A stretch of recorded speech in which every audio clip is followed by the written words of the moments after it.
বাংলাদেশের এই ভালোবাসার জায়গা থেকে কিন্তু ভারত আমাদের মুক্তিযুদ্ধে সাহায্য করেনি। বাংলাদেশকে সাহায্য করার পেছনে ভারতের দুইটি কারণ ছিল।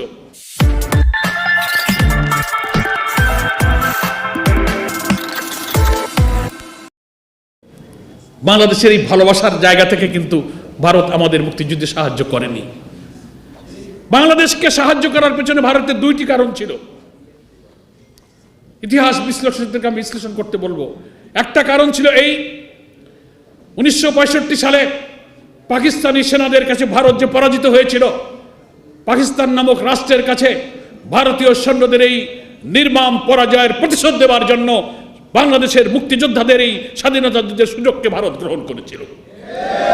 তারা মনে করেছিল পাকিস্তানি বঞ্চনা বৈষম্যের বিরুদ্ধে বাংলার মানুষ জেগে উঠেছে, বীর মুক্তিযোদ্ধারা অস্ত্র হাতে নিয়ে যুদ্ধ করেছে, বীর বাঙালি অস্ত্র ধরো, বাংলাদেশ স্বাধীন করো। ভারত তখন এই চিন্তা করলো, this is the proper time. 65 সালে পাকিস্তানের কাছে আমরা পরাজিত হয়েছি, এখন এখানে আমাদের ঢুকতে হবে এবং এই পাকিস্তানি বাহিনীকে পরাজিত করে ওই 65 পরাজয়ের গ্লানির প্রতিশোধ নিতে হবে। সেই জন্য তারা সৈন্য দিয়ে অস্ত্র দিয়ে, ভেতরে তাদের এই অসৎ উদ্দেশ্য ছিল, দৃশ্যত মনে হয়েছিল তারা দেশটা আমাদের স্বাধীন করে দিল। এটা ছিল একটা উদ্দেশ্য।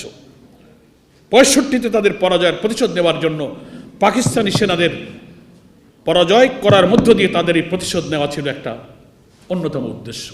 সেটা তারা করেছে। হতে পারে দুনিয়ার যুদ্ধনীতিতে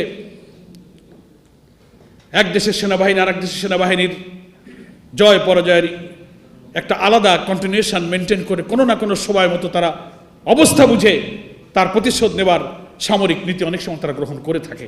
এটা তাদের নীতি, আমাদের তো কোনো স্বার্থ নেই। আপনি আপনার পরাজয়ের প্রতিশোধ নিয়েছেন। দ্বিতীয় মহান আরেকটা তাদের উদ্দেশ্য ছিল, এটা ভারতের আরেকটা স্বার্থ সেখানে ছিল। চতুর্দিক থেকে ঘেরা ভারতের সীমান্ত, মাঝখানে তাদের পেটের মধ্যে ছোট্ট মানচিত্রে একটি বাংলাদেশ। কি বলেন, ঠিক কিনা? সারা দুনিয়ার মুসলিম দেশগুলো থেকে যোগাযোগ বিচ্ছিন্ন, চারিদিকে সীমান্তে আধিপত্যবাদী একটি শক্তি, দক্ষিণ দিকে বঙ্গোপসাগর।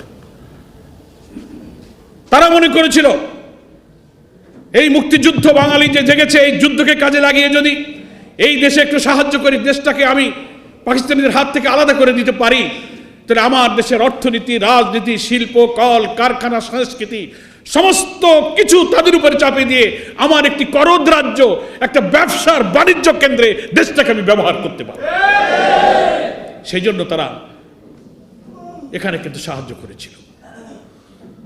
দুনিয়ার মুখে বাংলাদেশের মানুষ মাথা উঁচু করে দাঁড়াবে, আমাদের একটি স্বাধীন সত্তা, স্বাধীন নীতি নিয়ে আমরা আমাদের এই জাতির চেতনাকে উচ্চকিত করব, এটা তাদের উদ্দেশ্য ছিল না।